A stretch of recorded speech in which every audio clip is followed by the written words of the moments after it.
Le voyage nocturne et l'ascension. Entre parenthèses, Al-Isra wal-Mi'raj.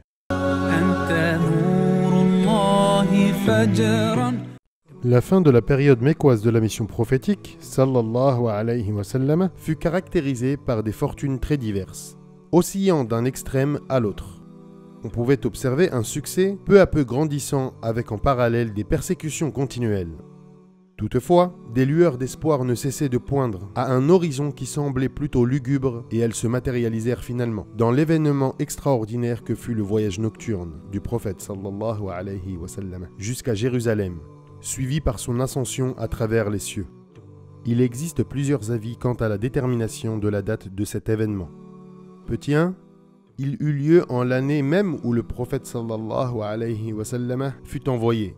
C'est l'avis d'At-Tabari. Petit 2, il advint 5 ans après le début de la mission prophétique. C'est l'avis auquel Al-Nawawi et Al-Qurtubi donnent la primauté. Petit 3, il se produisit lors de la 27e nuit du mois de Rajab, de la 10e année de la mission prophétique. C'est l'avis choisi par Al-Mansour Fouri. Petit 4, il survint 16 mois avant l'Hégire, autrement dit pendant le Ramadan de la 12e année de la mission prophétique. Petit 5, il se passa 14 mois avant l'Hégire, c'est-à-dire durant le mois de Muharram de la 13e année de la mission prophétique. Petit 6, il arriva 1 an avant l'Hégire, à savoir lors du mois de Rabi' al-Awwal de la 13e année de la mission prophétique. Les 3 premiers avis furent réfutés car Khadija, radiyallahu anha, trépassa au cours du mois de Ramadan de la 10e année de la mission prophétique, c'est-à-dire avant la prescription des 5 prières canoniques. Or, il n'y a aucun désaccord sur le fait que les 5 prières quotidiennes furent prescrites lors de la nuit du voyage nocturne.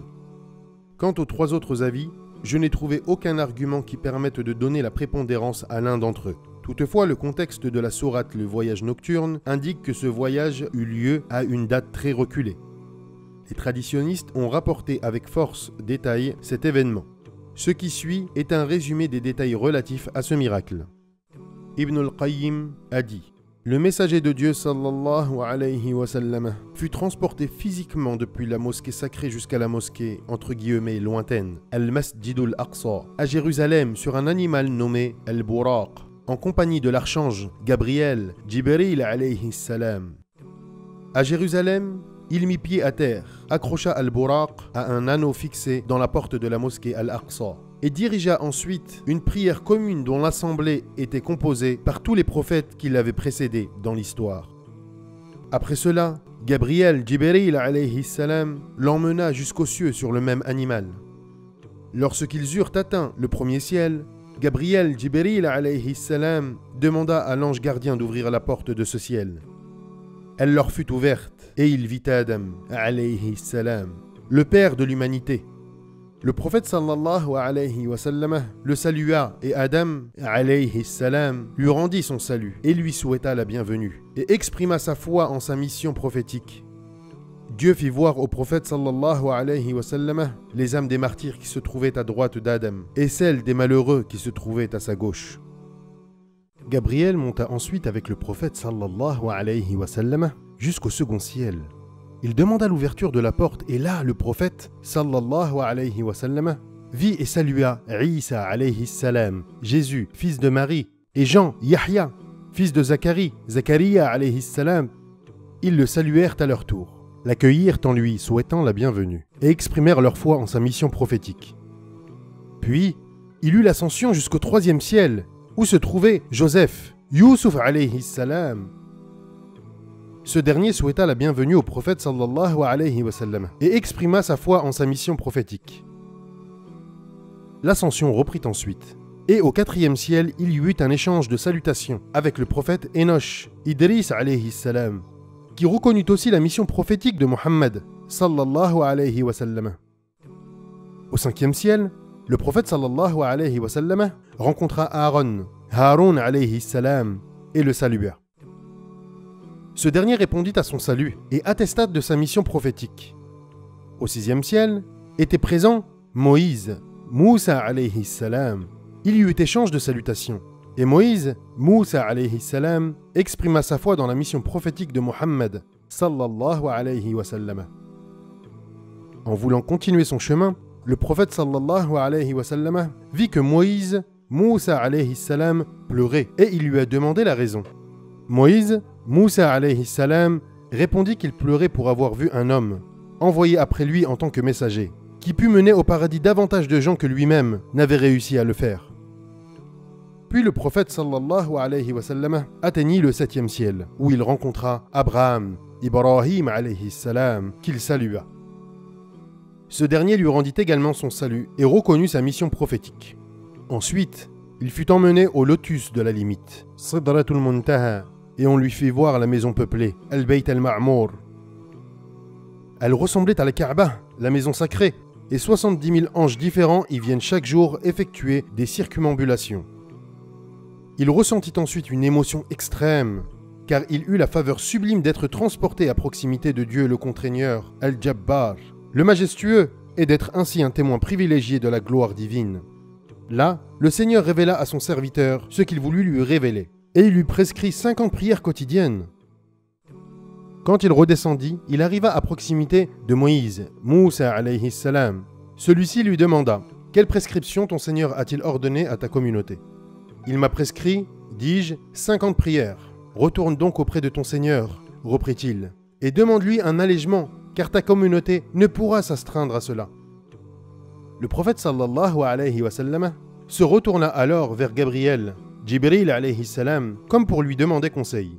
« Oui, si tu le souhaites. » Acquiesça Gabriel, Jibril alayhi salam, et il remonta avec lui auprès de Dieu, le contraigneur, béni par lui-même et exalté soit-il. Dans une des versions d'Al-Bukhari, l'envoyé de Dieu sallallahu alayhi wa sallam demeura sur place. Dieu Tout-Puissant lui fit grâce de 10 prières.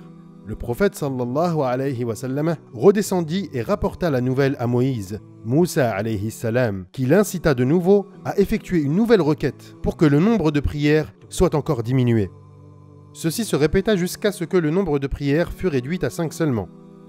Moussa alayhi salam lui suggéra alors d'implorer une ultime réduction. Mais le prophète sallallahu alayhi wa sallam dit « Je suis retourné auprès de mon Seigneur tellement de fois que j'ai honte de revenir. J'agrée la prescription et je me soumets à son commandement. » En quittant les lieux, il entendit un héros annoncer « J'ai édicté ma prescription et je l'ai allégée pour mes serviteurs. » Ibn al-Qayyim a souligné, citant Ibn Taymiyyah, qu'il y a toutefois controverse concernant le fait de savoir si le prophète sallallahu alayhi wa sallam a vu Dieu de ses propres yeux ou non. Ce que l'on peut dire à ce propos, c'est qu'aucun parmi les compagnons du prophète sallallahu alayhi wa sallam n'a dit que l'envoyé de Dieu sallallahu alayhi wa sallam a vu Dieu. Ibn Abbas radiyallahu anhu aurait dit qu'il s'agissait d'une vision absolue. Il aurait dit également que c'était une vision du cœur, les deux avis n'étant pas contradictoires. Ibn al-Qayyim a dit « Cette parole de Dieu, puis il se rapprocha et se laissa descendre. » Coran, sourate 53, verset 8, renvoie à une proximité différente de celle que nous lisons dans le récit du voyage nocturne dans la tradition. Dans ce verset, le pronom personnel « il » fait référence à l'archange Gabriel, Jibril alayhi salam, et non à Dieu. C'est l'avis de Aïcha et d'Ibn Mas'ud, radiyallahu anhuma. Du reste, c'est ce qu'indique le contexte coranique. Par contre, la proximité dont il est question dans la tradition est bien celle de Dieu. Dans la sourate 53, verset 13-14, il est souligné que l'envoyé de Dieu, sallallahu alayhi wa sallam, vit l'ange Gabriel, Jibril alayhi salam, près du lotus de la limite. En effet, il le vit 2 fois, au cours de sa vie, sous sa forme réelle, la première sur terre et la seconde près du lotus de la limite. Dieu est plus savant. Certains faits marquants ont caractérisé le voyage nocturne du prophète sallallahu alayhi wa sallam, parmi lesquels nous mentionnerons ceux-ci. Petit 1. La poitrine du prophète sallallahu alayhi wa sallam fut fendue par Gabriel et son cœur extrait et lavé avec l'eau de la source sacrée de Zamzam à la Mecque. Petit 2.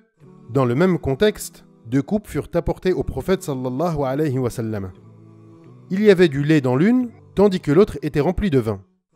Il eut à choisir l'une d'elles, et son choix se porta sur la coupe de lait, qu'il but. Gabriel lui dit alors « Tu as été guidé par ta nature primordiale, entre parenthèses al-fitra. Si tu avais choisi le vin, ta communauté aurait sombré dans l'égarement. Il s'agit là d'une parabole pour dire que le bien et le mal furent proposés au prophète sallallahu alayhi wa sallam sous forme de lait et de vin, et qu'il choisit instinctivement le bien. Petit 3. Le prophète sallallahu alayhi wa sallam a dit avoir vu au paradis 4 fleuves, 2 apparents, le Nil et l'Euphrate, et 2 cachés. Le Nil et l'Euphrate décrivent symboliquement la région des vallées fertiles où le message du prophète sallallahu alayhi wa sallam trouvera un écho favorable. L'islam s'y établira et ses habitants demeureront toujours attachés de façon fervente à cette religion, qui sera transmise de génération en génération. Mais cela ne suggère en aucun cas que ces fleuves prennent leurs sources au paradis. Petit 4. Le prophète sallallahu alayhi wa sallam put voir Malik, le gardien de l'enfer, dont le visage était sombre et renfrogné. Il aperçut les habitants de l'enfer, parmi lesquels il y avait ceux qui s'appropriaient injustement les biens des orphelins. Ils avaient des bosses comparables à celles des chameaux. Ils avalaient des pierres brûlantes qui ressortaient ensuite par leur derrière. Il y avait aussi les gens qui mangeaient l'usure. Leur ventre était trop gros pour qu'ils puissent se déplacer et ils étaient piétinés par la famille de Pharaon, que l'on exposait au feu de l'enfer. Il vit également ceux qui commettaient l'adultère. Ceux-ci se voyaient proposer de la viande grasse et savoureuse, ainsi que de la viande pourrie, mais ils ne prenaient que de cette viande décomposée. Les femmes débauchées, quant à elles, étaient suspendues par leur poitrine. Petit 5. Le voyage nocturne suscita beaucoup d'émotions parmi les gens et de nombreuses questions furent posées au prophète sallallahu alayhi wa sallam par une foule de personnes sceptiques. Il leur dit qu'il avait vu les chameaux des commerçants mécois sur le chemin du retour, puis leur donna même des indications au sujet d'un chameau que les caravaniers avaient égaré. Il leur dit aussi qu'il avait bu de leur eau alors qu'ils étaient profondément endormis. Ibn al-Qayyim a dit: le matin de son retour parmi les gens de son peuple, l'envoyé de Dieu sallallahu alayhi wa sallam les informa des plus grands signes que Dieu lui fit voir. Cela accrut l'incrédulité des mécréants, qui lui firent encore plus mal et se montrèrent plus acharnés à son égard. Ils le harcelèrent de questions relatives à la description de la mosquée de Jérusalem, où il ne s'était jamais rendu auparavant. Mais, au grand étonnement de tous, le prophète sallallahu alayhi wa sallam leur fournit des informations extrêmement précises sur la cité de Jérusalem. Il leur donna également toutes les indications concernant leur caravane, son heure d'arrivée, et leur décrivit le chameau qui ouvrait la marche de la caravane. Tout se passa comme il leur avait dit, mais cela ne fit qu'augmenter leur réticence, et ils s'obstinèrent dans la négation. Les musulmans sincères, quant à eux, n'étaient pas surpris par les détails relatifs au voyage nocturne du prophète sallallahu alayhi wa sallam. Dieu qui est suffisamment puissant pour avoir créé les cieux et la terre par un acte de sa volonté, est sans nul doute capable d'élever son messager sallallahu alayhi wa sallam au-delà des cieux afin de lui montrer ses signes lui-même, car sans cela, ceux-ci resteraient inaccessibles à l'être humain. Les mécréants allèrent trouver Abu Bakr radiyallahu anhu pour lui rapporter les propos du prophète sallallahu alayhi wa sallam, et celui-ci dit immédiatement: oui, j'atteste de sa véracité. Ce fut à cette occasion qu'il reçut le surnom d'As-Siddiq, le véridique. La justification la plus concise et la plus éloquente de ce voyage est exprimée par les paroles de Dieu exalté soit-il.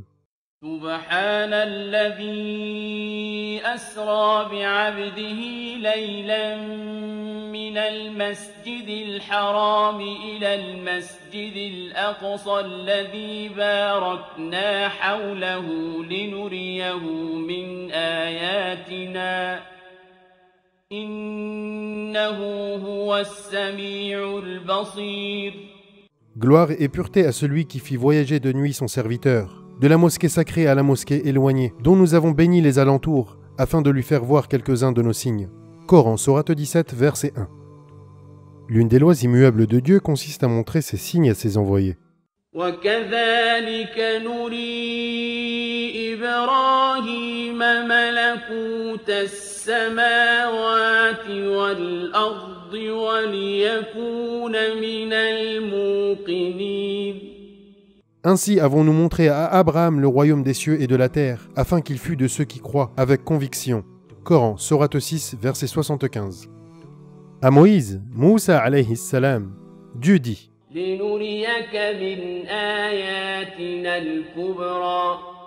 pour que nous te montrions quelques-uns de nos signes les plus grands. Coran, sourate 20, verset 23. Le verset 75 de la sourate 6.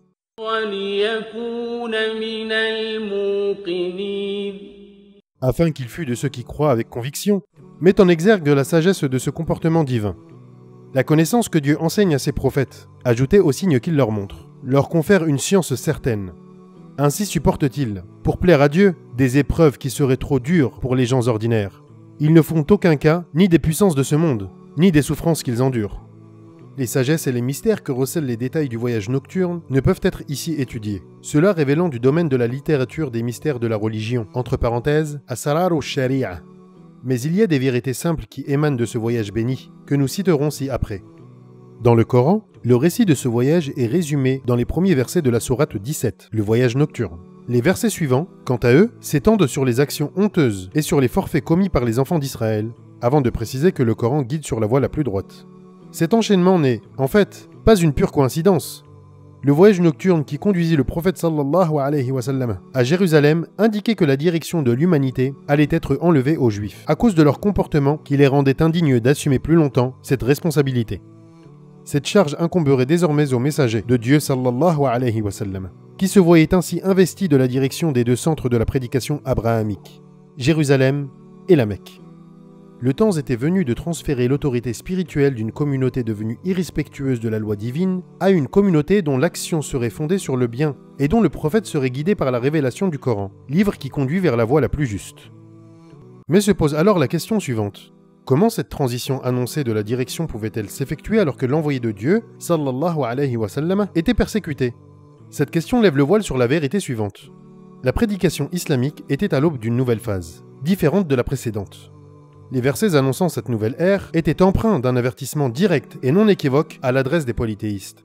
وَإِذَا أَرَدْنَا أَن نُّهْلِكَ قَرْيَةً أَمَرْنَا مُتْرَ فِيهَا فَفَسَقُوا فِيهَا فَحَقَّ عَلَيْهَا الْقَوْلُ فَدَمَّرْنَاهَا تَدْمِيرًا وَكَمْ أَهْلَكْنَا مِنَ الْقُرُونِ مِن بَعْدِ نُوحٍ وَكَفَى بِرَبِّكَ بِذُنُوبِ عِبَادِهِ خَبِيرًا بَصِيرًا.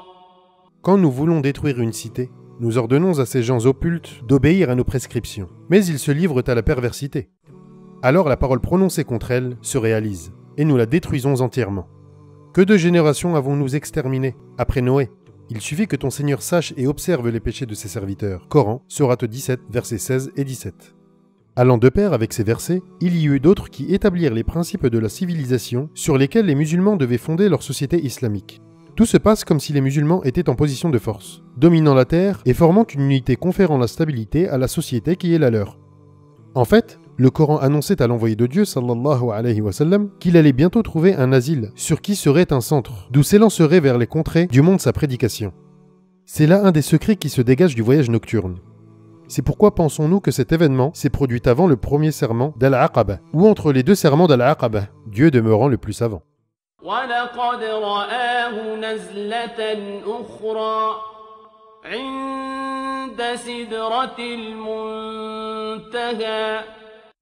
La vidéo est maintenant terminée. Si son contenu vous a plu, je vous invite à vous abonner à ma chaîne et à activer la petite cloche des notifications pour que les nouveautés vous parviennent. Que la paix soit sur vous.